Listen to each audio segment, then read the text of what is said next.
হরে কৃষ্ণা, জয় জগন্নাথ। আগামী সোমবার 22 জুন 2026 থেকে দীঘা জগন্নাথ মন্দিরের টাইমিং, দুপুরবেলা যে টাইমিং আছে ওটা চেঞ্জ হচ্ছে। যেরকম মন্দির সকালে 6টার সময় খুলে ওটা খুলবে, দুপুর 1টার সময় মন্দির বন্ধ হবে। কিন্তু 1টা থেকে এখন 3টে না হয়ে মন্দিরটা 4টের সময় খুলবে বিকালবেলা।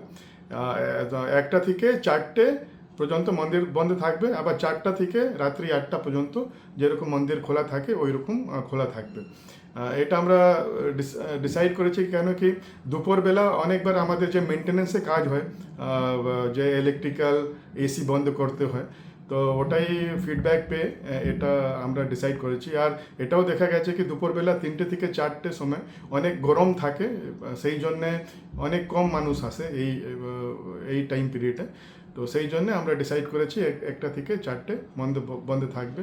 আর আমরা জানি কি ভগবানকে স্বয়ং দেওয়া হয়, তো একটা ভগবানকে স্বয়ং দেওয়া হয়, তারপরে ভগবানকে 3:30 উঠিয়ে ভোগ লাগে, তারপরে ভগবান 4টের সময় দর্শনের জন্য আবার মন্দির খুলে যাবে।